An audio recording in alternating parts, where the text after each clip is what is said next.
There we go. Okay, good morning, everyone. It's a pleasure to be here. I am Andrew Bovarnick from UNDP, and I head up our agricultural commodities work globally, and I am the lead for this IAP on taking deforestation out of global commodity supply chains. We are at a very important time of this program development. We are finalizing the design of the program, and so it's a particular pleasure and privilege to be here to really present to you for the first time the entirety of the program.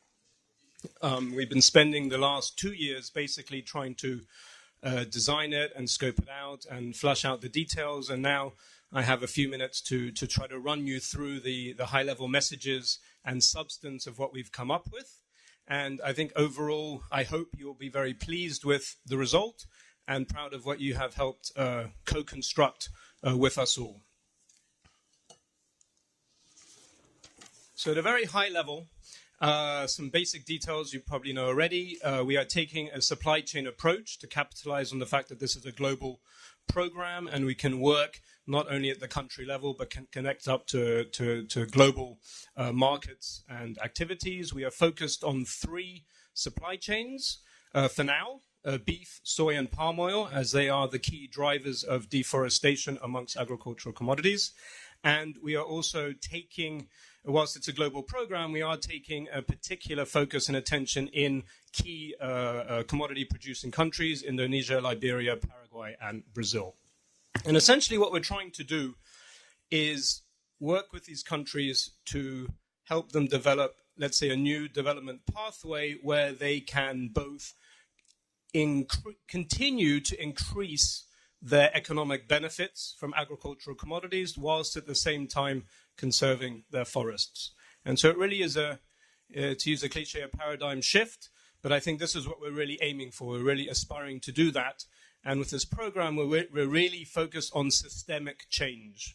There's a lot of activity on the ground at production level and at demand level, and we're really taking this opportunity for GEF and this IAP to take a leadership in, let's say, catalyzing systemic change, both in these producing countries and in the markets buying the products.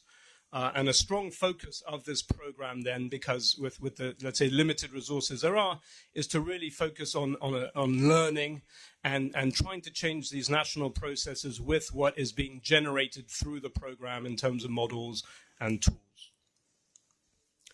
As I said, we're very aware that it is already a space where there are a lot of actors, and so we have spent a lot of time consulting across the board.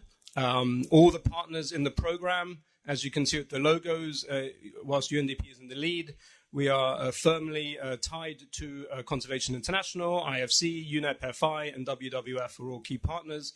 And together we have been reaching out and consulting with a host of important stakeholders. Many of your own countries are major supporters and drivers of exciting commodity and deforestation initiatives, and we've been trying to do our best to connect with yourselves, the US, Norway, Switzerland, UK, Netherlands, and Germany, and others. We've also been reaching out to the various types of stakeholders involved, so both the governments at the country level, but then also banks, other NGOs, and producer organizations. So we've really been trying to tie in all the different stakeholders in the supply chain to come together in this program. And what we will be doing is constructing a community of practice within the program that will allow us to connect in with other practitioners within your own respective programs. We think that'll be a very interesting, let's say, a glue to bring together practitioners and really learn lessons and share lessons beyond just the activities within the IAP. So I understand from discussions earlier with STAP, there is a large interest in theory of change. So this is one of the things that we have been conceptually and methodologically working on during this design phase. And just to very briefly run you through it, the theory of change that we have at a program level is that you can advance the reduction of deforestation. We're not at all aspiring to deforestation free, well, at least not in the next 4 years. But in order to try to really have a positive contribution and reduce deforestation, we believe that if the policies and laws and land use plans are strengthened at the country level, we can really ensure that commodity production is happening in the right place and not the wrong place, which are forests, And so really working to incentivize production in the right way and in the right place.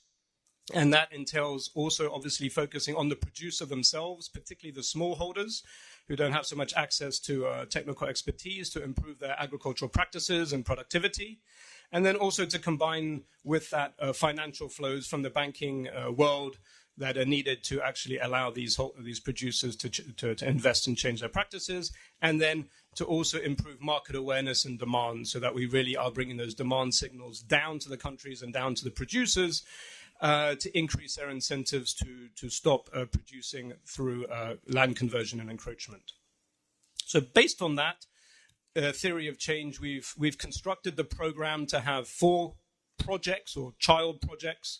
One on demand, led by WWF, one on transactions, but it's really financing, which is led by IFC with their financial expertise.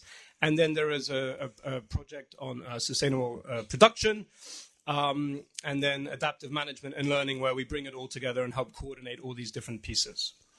How am I doing on time? We have 7 minutes. Left. No. 3 minutes.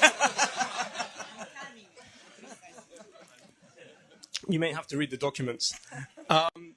So at a very high level, and I won't go through all of these, at the production level in these countries, we are really going to focus on the enabling environment and working with the governments on their policies and their laws to really try to bring up the playing field, level the playing field, and start trying to regulate in these countries, which will build on all the international voluntary certification and standards out there. A key tool we're going to be using is what we've been pioneering at UNDP, which are national commodity platforms, which are led by government and bring all the stakeholders together to really make the process very dynamic. So the buyers and the producers can come and sit with the governments and discuss policies that are needed and really ensure that farmer needs are also being taken into account. And we will also be working at the landscape level. I think there are around 10 landscapes that we will be piloting different initiatives with the farmers, with the producers across the 4 countries that I mentioned. I won't have time to talk about platforms, happily to do that afterwards. And so just very quickly, what's very interesting from the demand side, I want to give a couple examples of where we are trying to connect, because this has been one of the challenges we've had. You can work on demand with the markets, you can work on production, but how do they actually meet and connect? And so within the demand project with WWF, they're setting up 2 different exciting initiatives. One is a soy trader platform, which will bring all the commodity traders together for Latin America, focused on buying deforestation-free soy from particularly Brazil and Paraguay. And we will link that platform to our work in Paraguay and Brazil and with the governments. And in Asia, we'll be setting up an Asia learning exchange, where, again, we will be raising awareness with Asian companies purchasing palm oil, which is around at least 40% of the palm oil market goes to Asia. So we will be working to increase the awareness of the companies and, again, provide them with opportunities to come to Indonesia or come to Liberia, see things on the ground, and really start making more informed purchasing decisions about the palm oil, where they buy it, and whether or not it is associated with deforestation.